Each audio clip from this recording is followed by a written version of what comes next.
Are we witnessing Turkey's worst crisis in the last 10 years? I don't think so.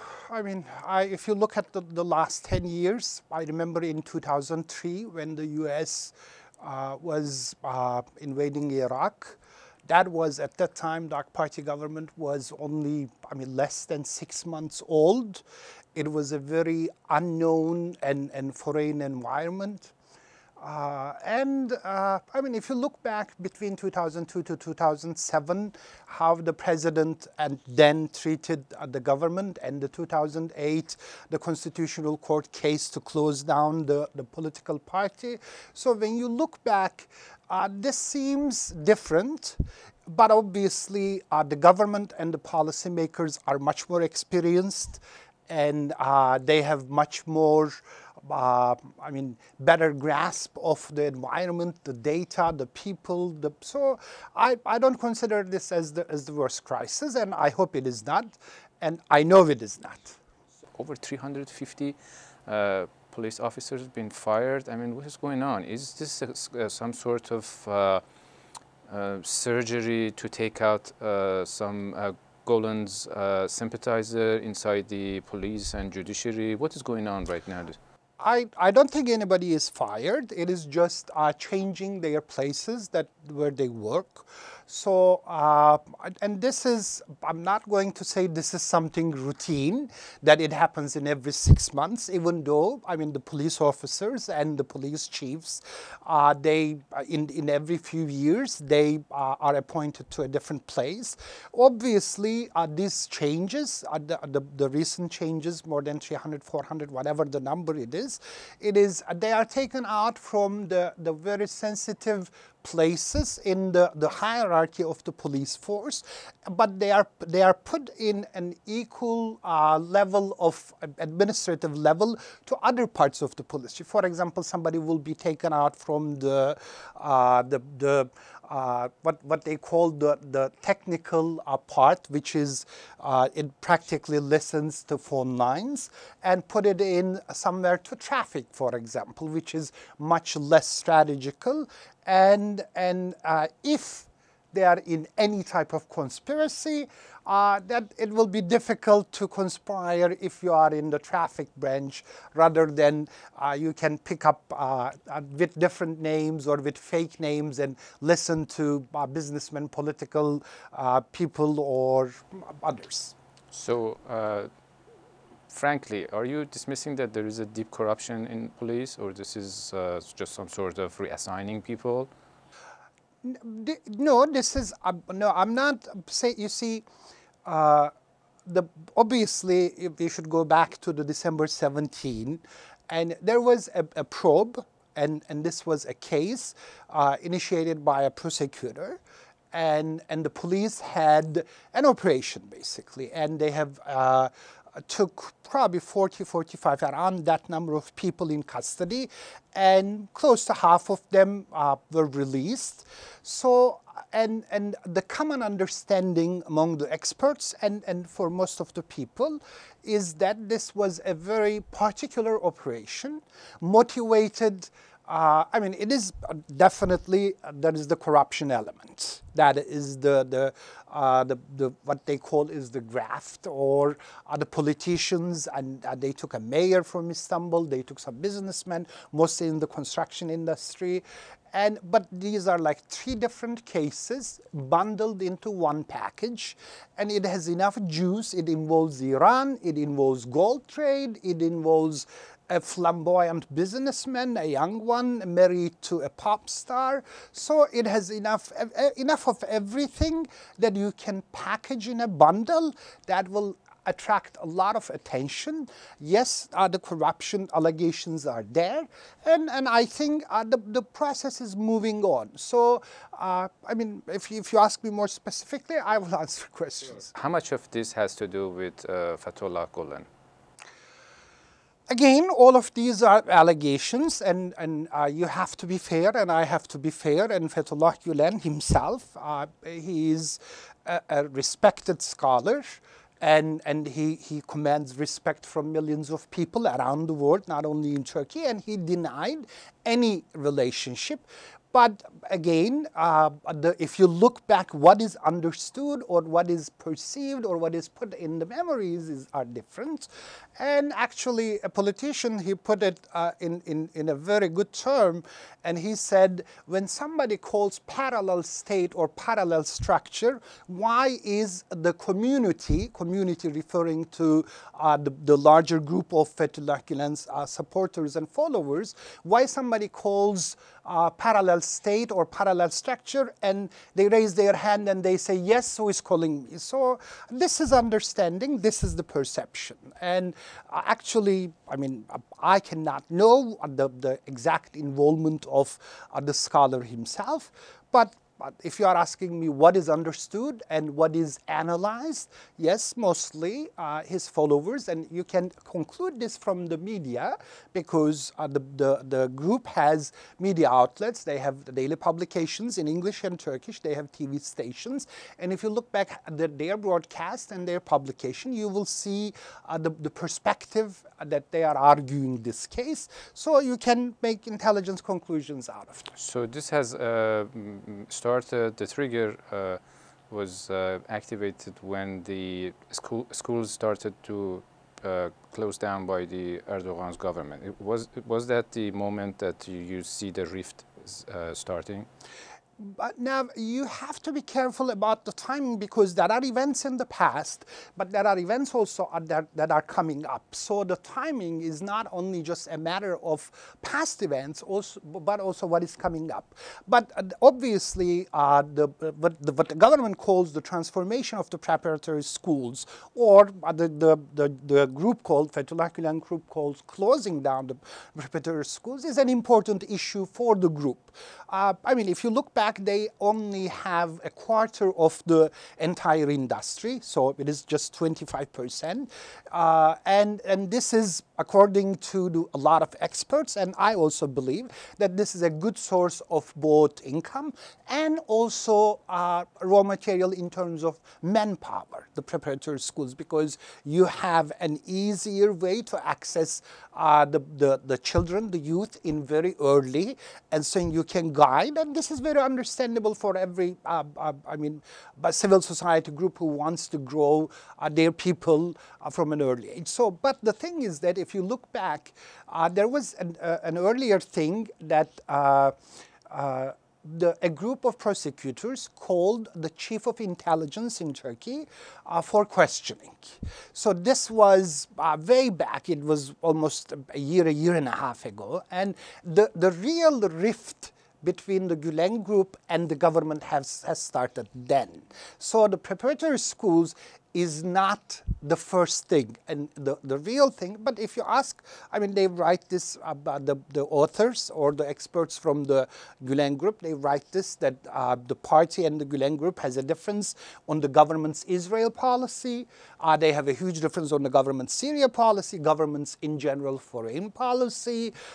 They have differences in new constitution making process. They have differences in the earlier cases of where the military officers, a lot of them are put on trial. So, I mean, obviously, the preparatory schools is one, but not the incident. But there are things in the past. So this is... But despite all those differences, they were close allies. I mean, you can't divide Erdogan from Gulen so easily. Until 2010, maybe.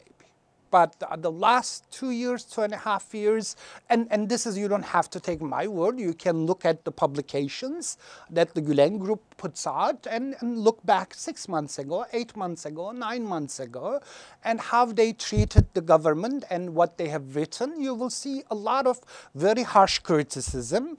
And it is not that, I mean, obviously everybody has the right to criticize, but if you look the criticism and if you read the between the lines, you will see that it is not an allies criticism. It is a forced criticism most of the time. So why Erdogan is going after foreign countries? Was he blaming U.S. ambassador for? But it was earlier reported, and I mean, obviously, American ambassador's Twitter account and the American State Department has refused that there was no such meeting, and the ambassador never spoke that way. I mean, the American ambassador is Turkey. has made statements earlier, and this was it was reported in the press, and albeit it is the press that is close to government. And Erdogan, without using the American ambassador, he said that the ambassadors should do their own work and should not interfere with the countries. But with the foreign elements, you need to understand one thing. Here is a scholar who lives in the United States in the last 15 years and has more than 130 schools in the United States. And they bring a lot of teachers from Turkey over from here, and they have to finance these operations. And these schools are charter schools, and they make money over here. And I know they are very hardworking, honest people.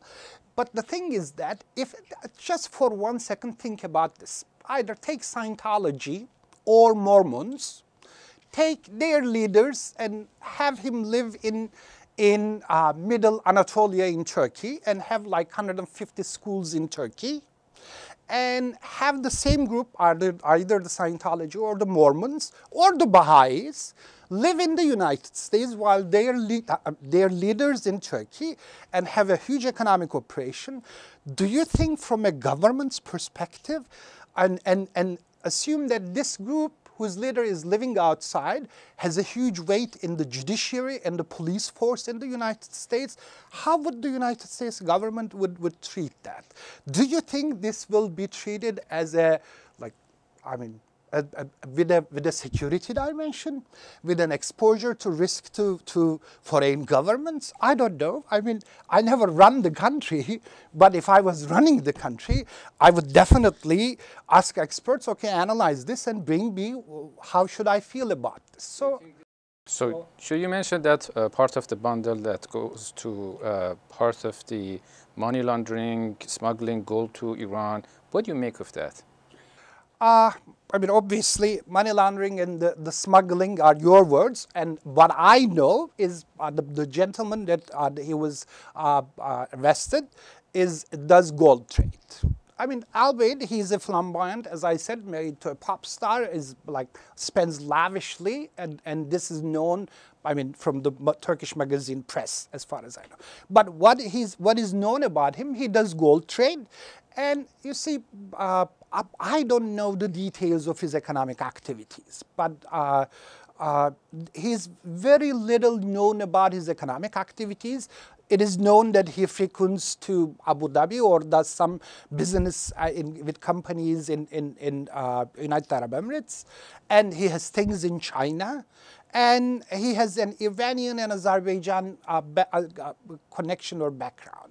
But other than that, he's not in industrial production. It's been reported that we're talking about $87 billion in one case, and you put it the sanctions in this scenario, it's very questionable. We can't just talk about someone who has a gold trade activity. This is a very suspicious situation.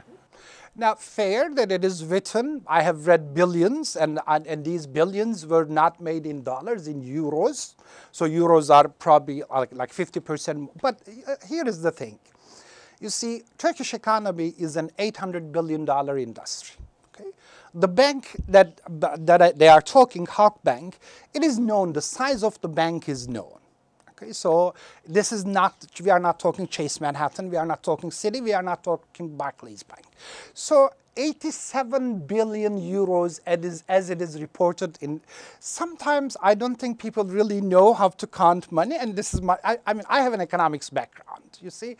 You cannot bring in $87 billion to a country, and this is not Banana Republic, this is Turkey, and yes, in the current account of Turkey, there is a certain amount of money that is not, that is unaccounted, so to speak, unknown items, but you can go back and check those numbers, and what are those numbers? So but Halkbank was, before even that crisis, Halkbank was helping Iran to move around those monies that Iran can't get from the old revenue. Are you denying this? No, here is the thing. You see, Halkbank was following the sanctions regimes of the United Nations, both to the letter and to the spirit. Now, American sanctions, European Union sanctions are a different thing, a different standard. That is what I'm saying. But Halkbank, I mean, with that size of bank, when you put the 87 billion euros and ask this to a non-Turk, and I mean, look at the numbers the bank deals. This is very, I mean, 8 billion, I can buy that number. I mean, few billion, about 87 billion euros. Do you know, I mean, in dollars, that makes around like $130 billion. That is the equivalent of Turkish exports in one full year. So you have to be reasonable. It has something to do with what Turkey has to give Iran because of the gas that Iran is exporting. Here is the thing. Now, that is entirely legal, and you see the U.S. sanctions, Turkey and Halkbank followed the UN sanctions to the spirit and letter. With the U.S. sanctions, Turkey was given exception because the Turkish dependence on the Iranian and the Russian gas. But that money, the way it worked, was Turkey bought the gas from Iran and put the money in Turkish liras in Halkbank, and Iran used that money to buy gold. And this was until... And that's where the U.S. ambassador come into the picture and mentioning that you better watch these transactions. Exactly. And the argument is that whether Iran was buying more gold than the gas money that was put into, because these things, you see, this is not like a system of a few people does, this is you see, you may not agree with that, but the level of transparency in Turkey in the last 10 years, I can give you, there are a lot of numbers, but one of them is a Berlin-based, German-based organization in the transparency. In 2003, 2004, I believe Turkey was, out of 103 countries, Turkey was 60-some. Now, out of 177 countries, Turkey is 53. So the transparency and in economics and in other things is getting better in Turkey. So in that size of trade, assuming that this could be done, it is mind-boggling. It is. I don't think. How much of this corruption and all those controversy and the crisis would impact the upcoming election, both elections, the local elections and then presidential? I mean, the closest election is the local elections, and we have around like 85 days. And there is no way of knowing from today what will happen in 85 days. But if the elections were this Sunday, the AK Party will get probably a couple of percentage points higher than the December 17, the day before the December 17 operation. How come? Because the perception, if you ask a lot of ordinary people, the perception is that the corruption, yeah, I mean, there's a certain level of corruption as it used to be, and the government deals with it, but this has nothing to do with corruption. This is a political thing. This has motivations way beyond corruption. So Erdogan is going to Iran on January 27th or 28th. It's just next couple of weeks.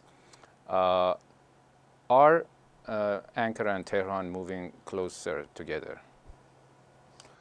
I think after the elections of the election of the President Rouhani, the relationships got better, and I know from the Turkish foreign minister, they have, I mean, the new foreign minister of Iran, they have known each other, I mean, both in the personal level and the country's level, and I think Iran is at this point on a better track into its her international relations and the neighbors. So I do expect that the relations will get better, keeping the differences in the Syrian policy of both countries. But I mean, these two countries has a huge border, and they have some common security problems that it is common to both of them. It used to be PKK and PJAK, and now probably Al-Qaeda. So, I mean, there are things that these two countries, and also we have to buy gas. And Iran, it is one of the easiest countries to sell it to Turkey. So, and you have been there, I mean, Iran and Turkey has been there for hundreds of years, and the two nations on the basis, they don't have any problems with each each other any animosity. So I think the relationships will get better, but at which level? It is, I mean, my guess is as good as anybody else's. So if you think Erdogan is modifying his position on Syria and to get in a common point with Iran? I don't think in principle the Turkish government will change or will shift its position just to make it better look to some other countries or to align with anybody. But as the rules on the ground changes, obviously, like every other country, Turkey makes changes and in the policy. So in the long run, I think the Turkish government in Syria has on a principled position, and nuances will be there, might be there, because depending on the security threats, because there is also a 900-kilometer border between Turkey and Syria. So there will be changes in the nuances, but I don't think the Turkey will shift its policy tremendously just to be in tandem with the international powers or some others. But I mean, these things are like that. I mean, you take a policy decisions, and then you take the consequences of it. And so two courts just recent days, they let those Kurdish activists go. It wasn't the situation before this crisis, and we were witnessing the very fragile truce with PKK. So do you think these are not factors in this moves we see those Kurdish activists, Kurdish former members of parliament? No, these Kurdish members of, I mean, the political party, it is, you see, in 2010 there was a constitutional change. The Turkish Constitutional Court was recognized the right to individually apply if there is an injustice done to you. So the Constitutional Court, using that changes in the Constitution, gave that to an MP earlier, and these Kurdish MPs used the same thing. So I don't find any connection between the Kurdish MPs' release to these events. Because if the government had that type of, I mean, leverage on the judiciary, I think that government would not be, people could not do these type of operations. You see, that connection is not there. I don't think the courts that released or made those decisions, there is no relationship. It is purely the Constitutional Court's decision and extension of that decision to those MPs. So you think the truce would hold on? The talk for the truce with PKK? Yeah. I think so. I believe so, because for PKK, I mean, PKK, don't get me wrong, this is not a chump change organization. They've been there for 35 years. And I mean, they survived, I mean, between Turkey, Iraq, Iran, and Syria. And looking at those regimes from 1980s until now, and I mean, it is not a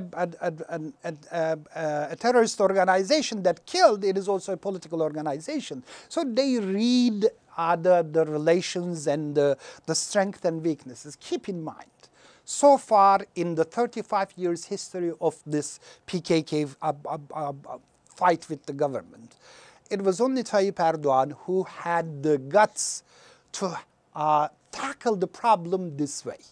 And most of the Turks in Turkey know that, and entire Kurdish population in the region knows that. So, I mean, it will be PKK's choice to keep the truce or not, but I think they have a good enough experience to, I mean, if you do this now, what will be coming next? Because you cannot just do things just for the sake of doing it. You have to see what is the alternative. Dr. Cebeci, thank you so much.